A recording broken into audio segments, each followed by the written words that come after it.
say to him, that's not a prophet, that's my wife.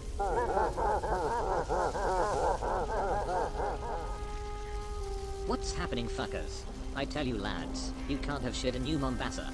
1 minute you're walking to the shop to buy important provisions, the next you're fleeing weird fucking aliens. I did steal one of these cool things from a smaller one. Fucker couldn't handle the Swindon special. You know, I can see why they call them brutes. Just look at them. What awful weather we're having. Quite so. Would you care for some more tea? Bunch of dirty animals. Anyway, today we're taking a look at Halo 3 ODST, a game I played on launch, yet was somehow released 15 years ago as of this year, to see if it still holds up. So, let's get into it.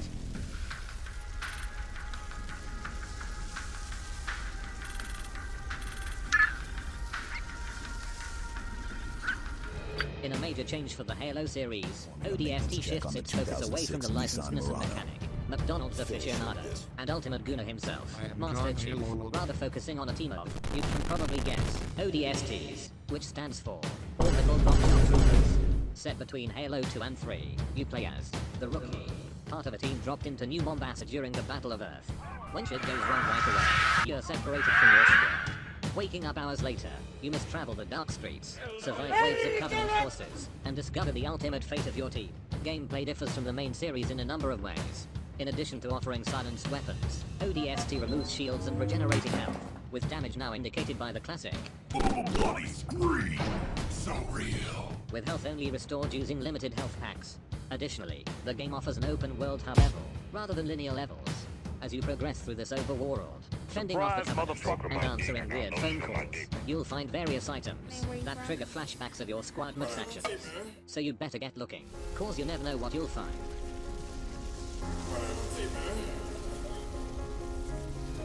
Halo 3 ODST works because it manages to strike a nearly perfect balance between offering a new experience for the series, while maintaining what makes the series enjoyable. Playing as a regular soldier, rather than a 7-foot-tall superhuman, radically changes the way in which you approach combat. Larger groups of enemies are a greater threat. Enemies like Brood Chieftain or Hunters are genuinely terrifying, and you are at greater risk of being unalive at any given moment, either by an enemy from the other side of the map, or your own AI teammates, which isn't upsetting at all. This change is balanced with how the campaign is formatted. While the overworld offers slower pace, almost guerrilla warfare gameplay, conserving ammo and hoping they don't see you from behind the bins, the flashback missions offer something akin to standard Halo missions, both on foot, or in one of the many classic Halo vehicles, whether that be the Banshee, the Scorpion that's just an old or the iconic Warthog. Additionally, changing topic, people talk about the Halo 3 rat, which is fair, because it's great, but I never hear them talk about this dead zebra. So I'm doing it now. Fucking look at him.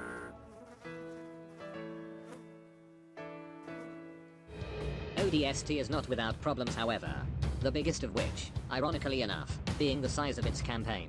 The campaign is much smaller than I remember, completable in around 6 hours, or a working day if your manager isn't paying attention. Which is wild, as this game was a fully priced £40 game on release, though it did come with Halo 3 multiplayer on a second disc, so that might be justified. Outside of that, most issues are only minor gripes. For example, the silenced weapons are just not satisfying to use, and generally have all the impact of hitting a brute with a packet of tissues.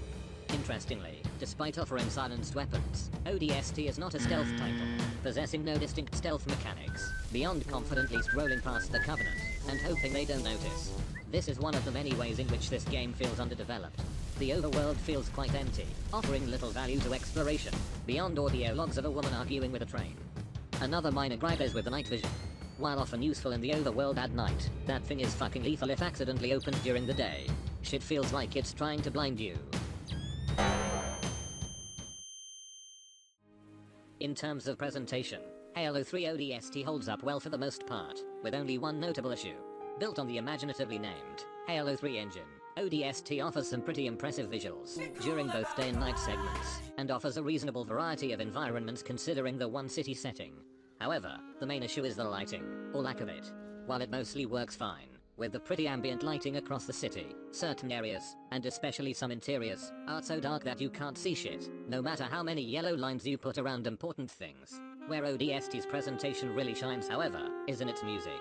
Honestly, it is absolutely gorgeous. While Halo is known for its big bombastic tracks, like Finish the Fight, The Breaking Benjamin one, and 009 sound system, ODST takes a slightly different approach. While there are tracks in that classic style, ODST excels in its overworld music, offering a slower jazz-inspired score, which creates an incredible noir atmosphere that emphasizes the feeling of isolation. Yet another banger from Martin O'Donnell. Frankly, if I lived in Nevada, I'd vote for him based on this score alone.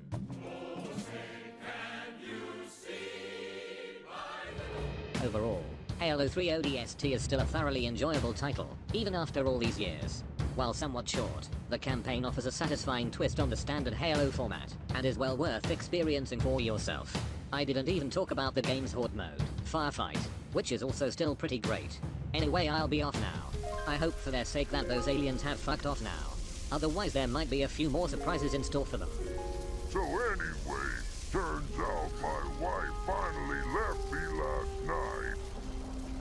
Hey, what's that human doing? Wait a second.